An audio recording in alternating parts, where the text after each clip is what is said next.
Allahabad high court का order आने से पहले उत्तर प्रदेश के चीफ मिनिस्टर ने ये बात कही थी कि बिल्डिंग पुकार पुकार कर सब बयान दे रहे थे। अब जैसा एएसआई का रिपोर्ट आएगी, नैरेटिव सेट किया जाएगा पूरे दिन थे। जब बाबरी मस्जिद का फैसला आया था, मैंने कहा था कि ये सब खुलेंगे। देखिए, दूध के जले छाछ को भी फूक फूक कर पिएंगे ना। 23 दिसंबर 1949 को हुआ, फैक्ट है, कोई डिनाई नहीं कर सकता। 86 को हुआ, कोई डिनाई नहीं कर सकता, ताले खोले गए। 6 दिसंबर 1980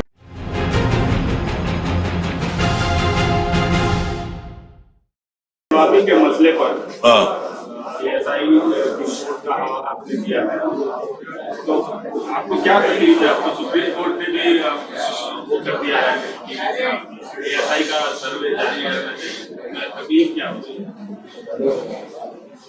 नहीं, हमको इस बात का खदशा है कि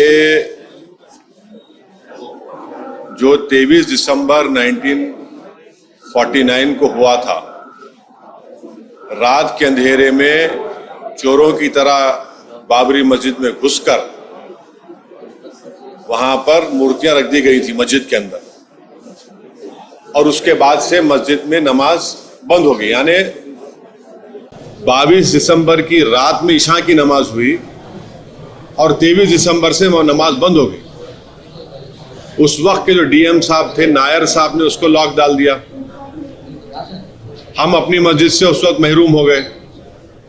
फिर 1986 में राजीव गांधी की सरकार थी, बगैर मुस्लिम पक्ष को बोले ताले खोल दिए गए।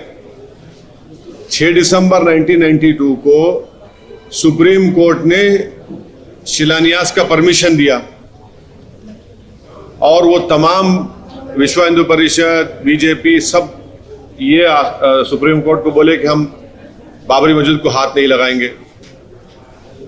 अब क्या हुआ? बाबरी मस्जिद मेरे हाथ से चले गई। 23 दिसंबर 49 को ये हुआ। फिर 86 में राजीव गांधी की सरकार थी, बगैर मुसलमानों को बताए ताले खोल दिए। और उस वक्त 86 में, मैं पहले ही बोल चुका हूं, बोल रहा हूं, उस वक्त टाइपराइटर नहीं था। 20 मिनट की सुनवाई में 25 पेज का ऑर्डर दे दिया वो। और बाद में जज साहब अपनी किताब में लिखते हैं कि मैंने ऑर्डर इसलिए दिया क्योंकि जब मैं कोर्ट में बैठा था तो मैंने एक बंदर को देखा, और बंदर को देखने के बाद मुझे ये मालूम हुआ कि कुदरत मुझे कुछ कह रही है। फिर 6 दिसंबर को ये हो गया। सुप्रीम कोर्ट ने ही परमिशन दिया था। इन तमाम लोगों ने कहा कि वह कुछ नहीं करेंगे। अब हमको खदशा ये है कि अब जब एएसआई की रिपोर्ट आएगी तो बीजेपी, आरएसएस एक नैरेटिव सेट करेगी। इलाहाबाद हाईकोर्ट का ऑर्डर आने से पहले उत्तर प्रदेश के चीफ मिनिस्टर ने यह बात कही थी कि बिल्डिंग पुकार पुकार कर सब बयान दे दिया। वो नैरेटिव सेट कर रहे थे। अब जैसा एएसआई का रिपोर्ट आएगी, नैरेटिव सेट किया जाएगा पूरे देश में। उसके बाद मेरे को खदशा ये है, हम उम्मीद करते कि ना हो। हमको सुन लीजिए, हमको खदशा है कि कहीं 23 दिसंबर ना हो जाए। हमको खदशा है कहीं 6 दिसंबर ना हो जाए। खदशा है, एप्रीहेंशन जिसको बोलते हैं इंग्लिश में, वो है हमको। और हम नहीं चाहते कि ऐसे कई बाबरी मस्जिद के इश्यूज खुल जाएं। और आखिर में आपको याद दिला रहा हूं पर्सनली, आप थे, हमारे दोस्त थे, और आप भी थे। जब बाबरी मस्जिद का फैसला आया था, मैंने कहा था कि ये सब खुलेंगे, ये सब मसले बढ़ेंगे। और आखिर में हम आपको बताना चाह रहे कि बाबरी मस्जिद, राम मंदिर के सुप्रीम कोर्ट के जजमेंट में आप लोग पैराग्राफ नंबर 102 पढ़ लीजिए, पैराग्राफ नंबर 103 पढ़ लीजिए, पैराग्राफ नंबर 105 पढ़ लीजिए, जिसमें सुप्रीम कोर्ट ने क्या कहा प्लेसेस ऑफ वर्शिप एक्ट के बारे में। प्लेसेस ऑफ वर्शिप एक्ट है क्या? कि किसी भी समुदाय के रिलीजियस प्लेस का रिलीजियस कैरेक्टर ना बदला जाए।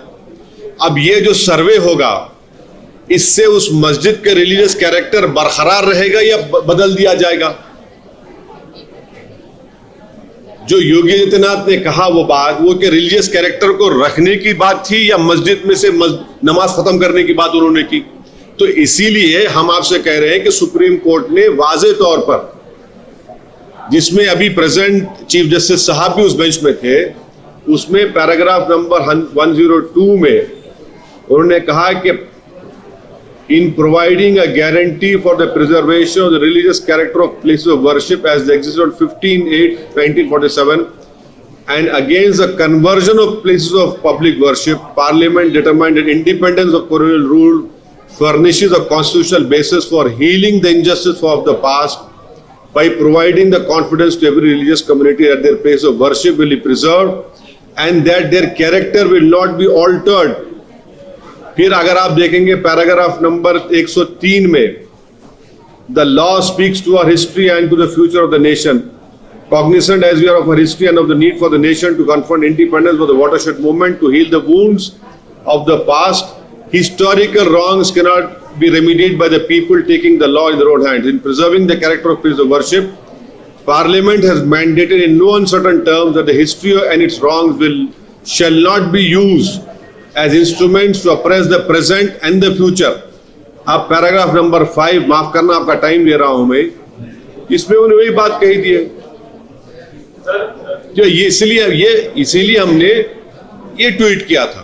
लेकिन वहां पर जैसे है कह रहे हैं कि लेकिन नहीं होगा, एक्सक्रीशन नहीं होगा। संस्थाएं अपना काम कर रहे थे, आप उस पर भरोसा नहीं कर रहे हैं, आप यानी कि कहीं न कहीं जुडिशरी और संवैधानिक संस्थाओं के सवाल उठा रहे हैं। नहीं नहीं, आपकी राय है, मेरी राय वो नहीं है। तो आप संशय क्यों जाहिर कर रहे हैं? अरे भाई देखिए, दूध के जले छाछ को भी फूक फूक कर पिएंगे ना।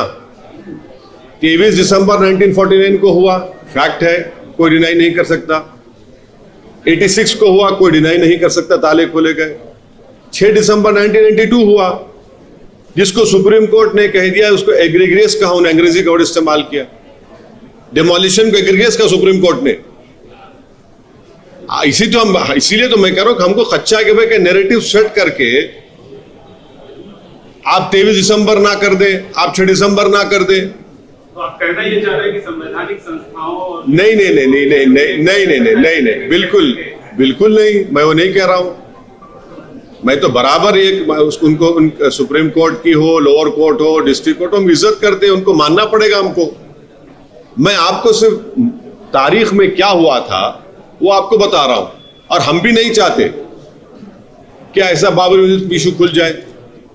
हमको अब तकलीफ इस बात की है कि मुख्यमंत्री है, आप किसी की तरफदारी क्यों कर रहे हैं? वो तो अपनी नहीं, आप मुख्यमंत्री है ना, आप मुख्यमंत्री हैं, आप कैसा किसी की तरफदारी करेंगे?